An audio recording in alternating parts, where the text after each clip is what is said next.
Hello everyone and welcome back. Now today is a sad day for me because it's the day I go back to my work. I currently work 6 days a week, which isn't great admittedly, but it's better than not working. Or as a bloke, I remember years ago when I was working in another job, we had this bloke from the DR Congo and he said to me, James, the only thing worse than being exploited is not being exploited. And that's very true. It is. Because I am earning money, which is a nice thing.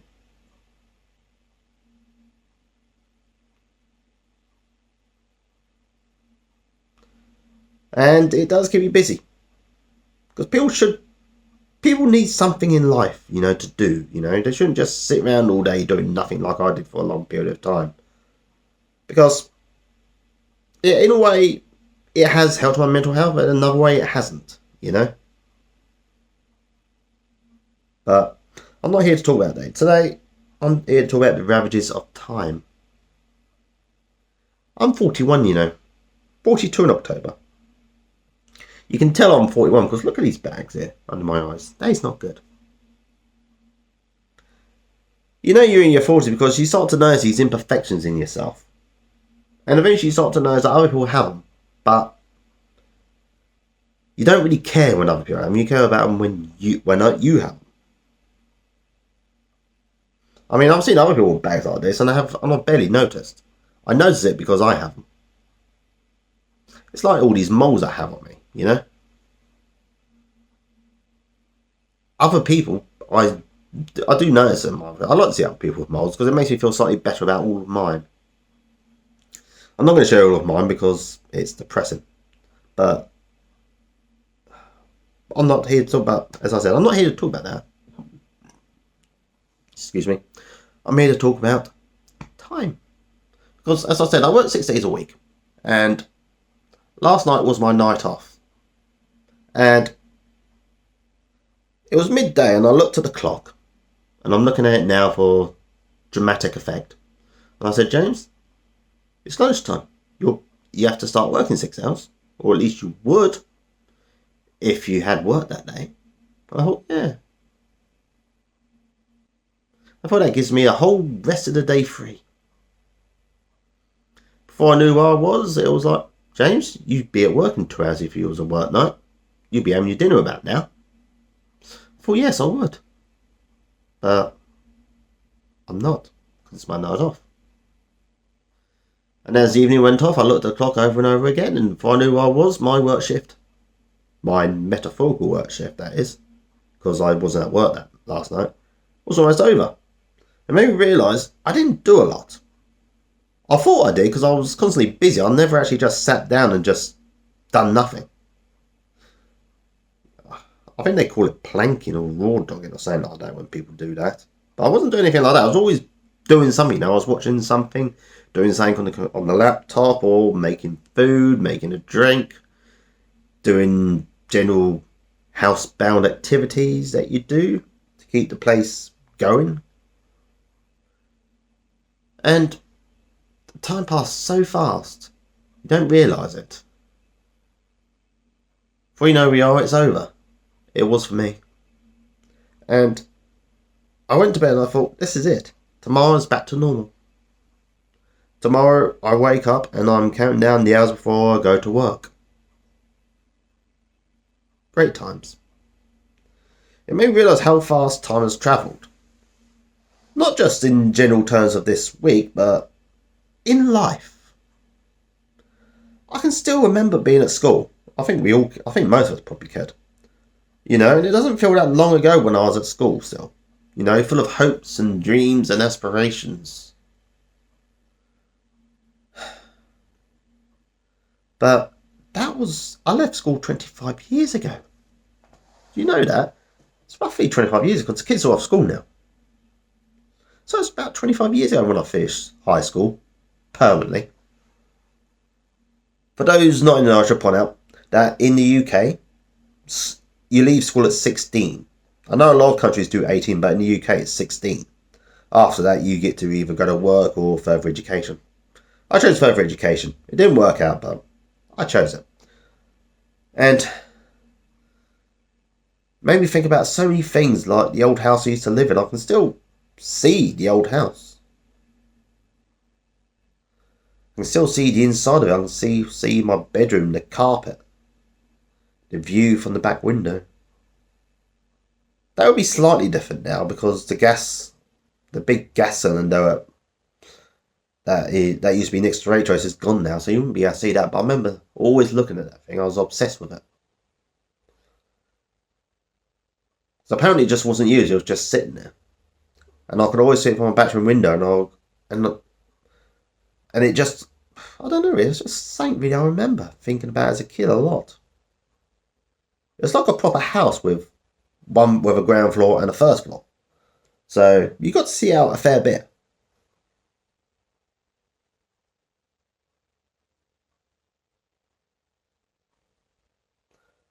And maybe think about how fast time goes, because you can still just about see the paint job I done on the front wall of my old house as well, which I'd done about 22, 23 years ago. Most of it's peeled off now because the new owners just haven't bothered, I don't think. Shame really, I dread to think what the actual front garden looks like. I really do, but that's not my problem. And I'm not going to look because it would just be weird, especially if they see me. I mean, what I'm going to say, I used to live here 25 years ago. Do you mind having a look? Yeah, and they'd be like, oh yeah, that's fine.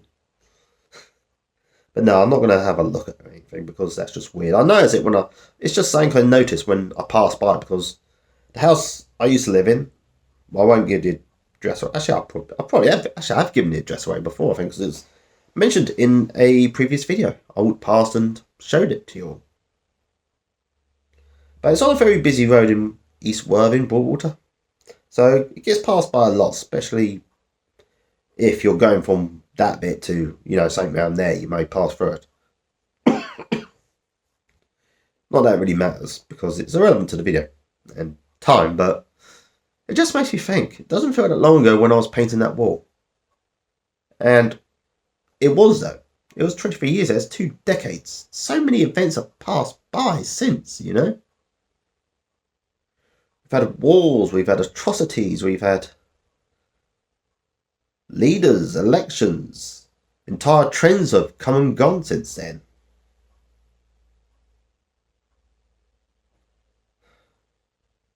I've aged very quickly. Well, we all have, really. Because, as I said, it doesn't feel that long ago when I was in school still, with hopes, dreams, aspirations, all that other lot. It doesn't feel that long ago when I was going down the pub with my friends and having laughs and doing stuff. I don't talk to them now. I lost touch with them as the years went on. It's a shame, really, but that is life. I don't really have friends now. Not in real life, anyway. I just have 1 or 2 people on these that I share messages with occasionally. But that's neither here nor there. It's not really important. But it's made me realise that as time's passing by, time is going to continue passing me by too, very, very fast. And before I know where I am, I'm going to be 50. The current generation of children are going to be looking back and thinking, wasn't that long ago when I was in school? And before I know it, I'll be 60 and there'll be a whole new generation. In 20 years' time, there'll be people not even alive looking back and thinking, wasn't that school that long ago?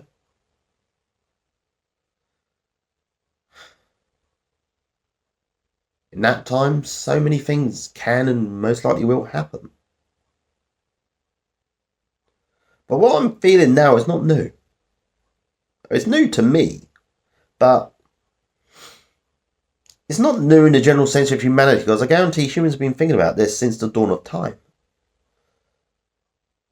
I guarantee there are people who are much older than me who, when they reach their 40s, thought time has gone by way too fast.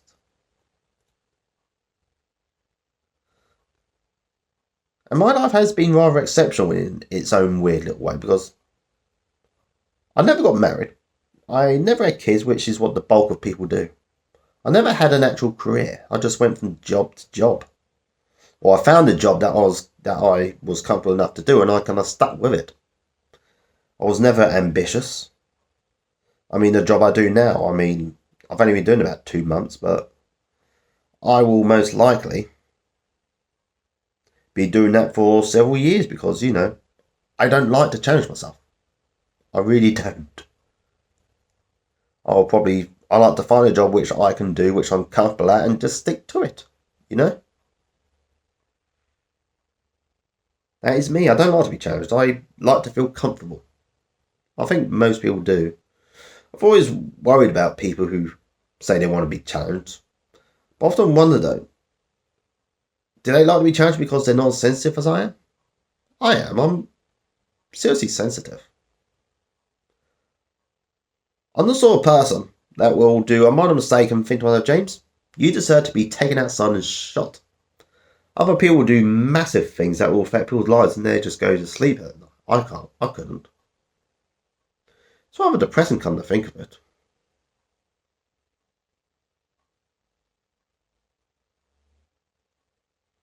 Anyway, I'm going to leave this now because this video is getting too long and I'm just going to end up repeating myself. But the whole point of the video is that life is short. If you have dreams and aspirations, try to fill them out now while you still can. Don't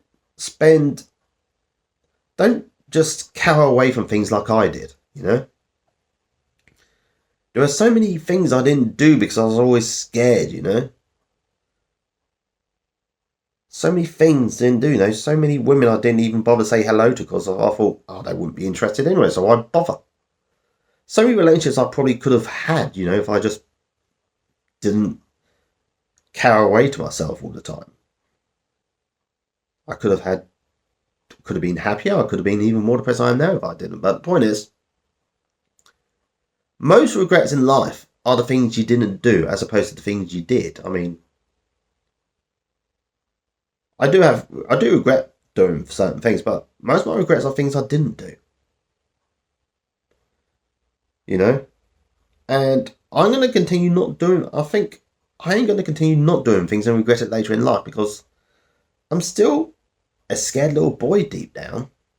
I'm still not brave enough to show people my true self. I still hold off on saying I like this particular thing. I mean, the vlog is helping me immensely. But I'm still holding myself back and I don't want to hold myself back anymore. So I'm trying to be better. And for you lot, I'm going to say the same. Please continue to do better. Mistakes will be made. It's inevitable. It's human.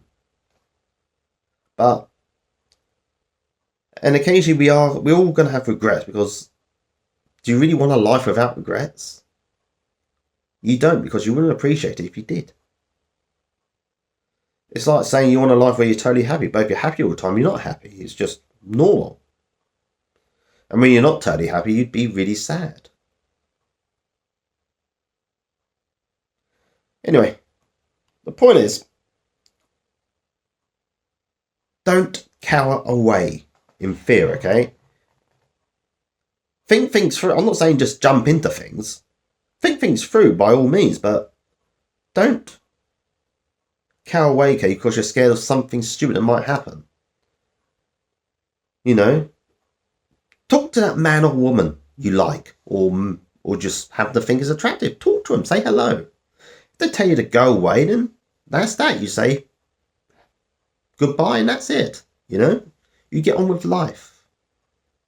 But then again, you may talk, you might find that person could be the person you share the most things in common with. They could be perfect for you in every way almost. And in the day, you'll never know if you don't try.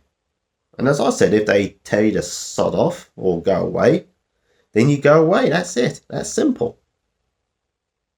Go for that job that you think you won't get. Because you never know, you might just do it. It might just be something great. If you want to explore a bit on holidays, do it. Go off the beaten track for a bit. What's the worst that could happen these days? You have smartphones. Actually, I'm going to tell you a little story, actually. Okay, about how I did sort of venture out. When I was in Strasbourg in 2024, May 2024 it says, for my second to last day, I took a trip to Freiburg in Germany, across the border. Although it's not really a border anymore because, the whole EU doesn't really have borders. Anyway, I went to see a game of football. The Freiburg second team played Victoria Cologne, or Köln, as I think the Germans call it. Freiburg won. 3-1, I think it was. They still got relegated, though, to the fourth tier of German football, but they won. Anyway, it was a bit of adventure because I never went back. Because, I was going across the border. I'd never been to this city. Spent 20 minutes talking to some German football fans who were also, like me, neutrals.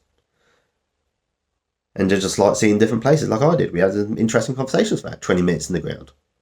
Anyway, we all went home.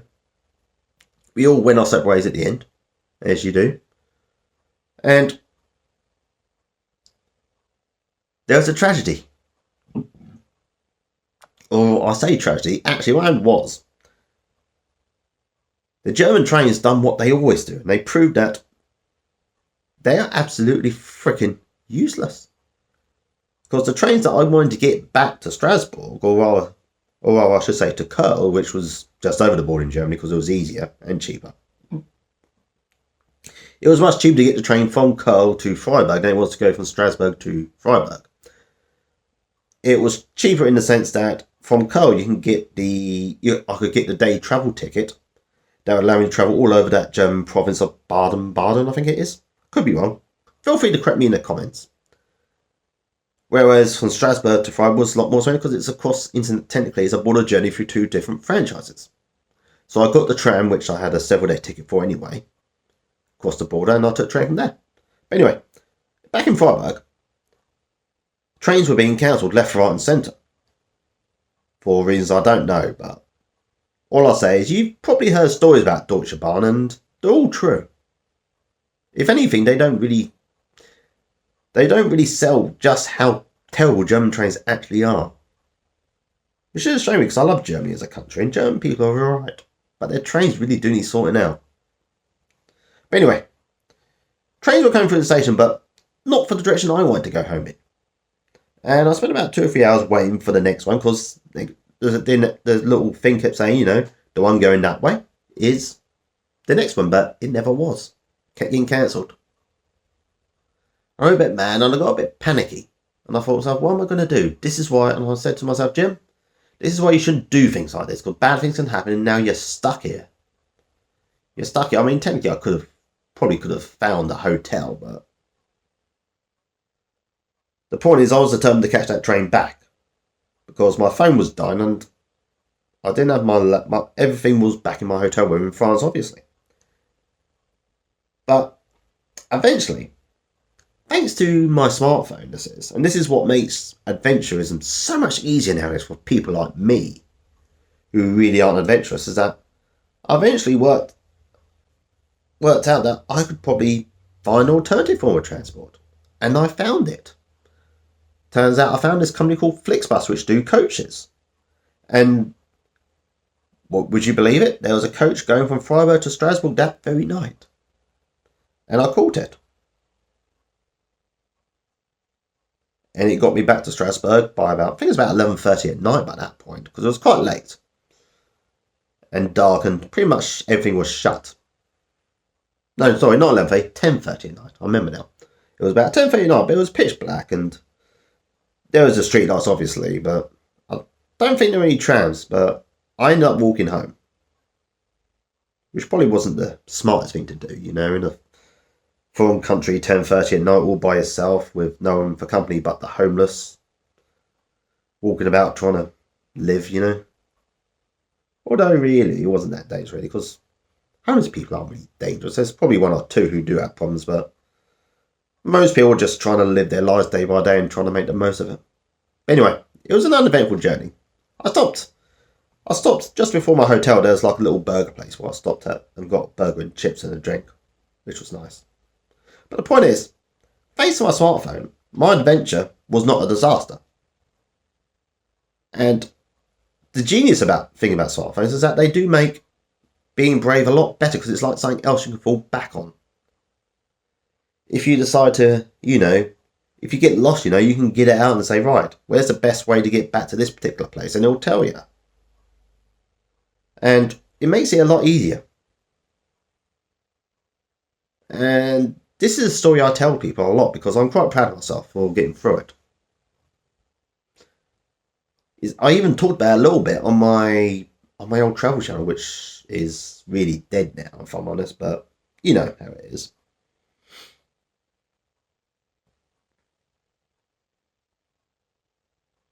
But anyway, the point is, I had an adventure.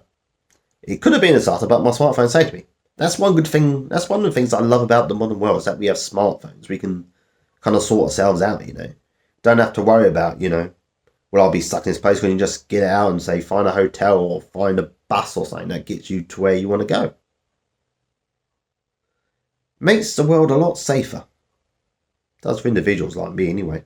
And the point is, as I said, we're all going to have regrets, but don't regret the things you didn't do. Regret the things you did, But I'm not, and as I said, don't just jump blindly into things, okay? Just think it through and do it, Just think and do. Right. This video is a lot longer than what I planned it was going to be, so I'm going to end it here. Just want to let you all know now that I love each and single one of you, alright? So take care of yourselves, okay? Bye.